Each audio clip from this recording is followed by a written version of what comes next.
E aí, pessoal, tudo bem? A gente vai fazer um pedacinho que ficou faltando da nossa aula, que é para falar sobre o gráfico força elétrica por distância.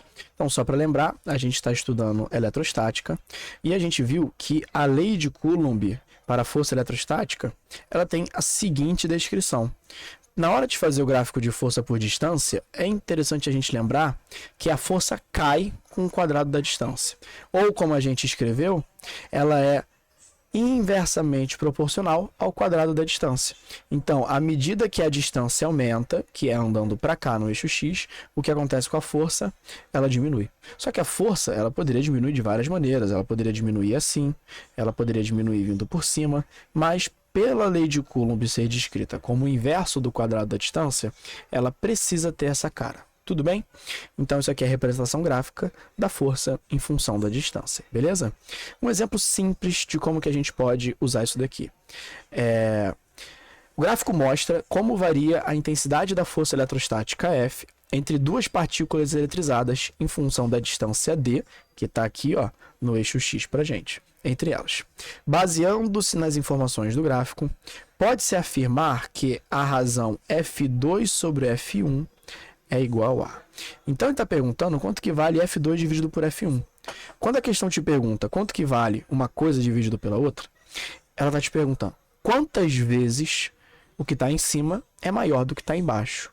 Então, quantas vezes essa força, que é quando as partículas estão distanciadas por uma distância A sobre 2, quantas vezes essa força é maior do que quando as partículas estão distanciadas por 3A. Só que eu te pergunto, você sabe quanto que vale A? Olha, eu também não sei. Mas a gente vai olhar para a relação entre essas duas coisas. Então, primeiro, eu vou ter que calcular F2 sobre F1. Beleza? Só que você já sabe que a força eletrostática, que eu vou chamar de Fel, ela é diretamente proporcional ao inverso do quadrado da distância. Então, eu vou fazer o seguinte. Eu vou primeiro te perguntar quantas vezes essa distância é maior do que essa. Como é que eu vou fazer isso? Se eu te perguntar quantas vezes 10 é maior do que 2, que conta é que você tem que fazer? Para ver quantas vezes 10 é maior do que 2, eu divido e dá 5. 10 é 5 vezes maior do que 2.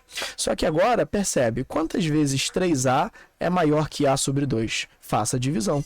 3A dividido por A sobre 2. Isso é uma divisão de fração? Bom, sim. Então, eu vou repetir a primeira, que é essa, e vou multiplicar pelo inverso da segunda. O inverso da segunda é o inverso de A sobre 2.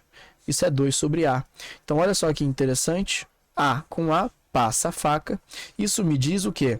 Que a minha distância é 6 vezes maior. Então, a distância 3A é 6 vezes maior que A sobre 2. Tudo bem? Percebe, né? Se você pegar esse número aqui e multiplicar ele por 2, né? 3 simplifica com 2, isso aqui dá 3A, que é exatamente isso daqui. Então, o que que eu vou usar? Eu vou usar o seguinte argumento. Sabendo que a distância é 6 vezes maior, distância, aqui está escrito distância, acredite em mim, ela é 6 vezes maior, você vai lembrar dessa relação aqui, ó, de que a força elétrica, ela cai com o quadrado da distância. Então, a força, no caso, eletrostática, né, força eletrostática, se a distância aumentou 6 vezes, a força cai 6 ao quadrado. Então, ela cai 36 vezes.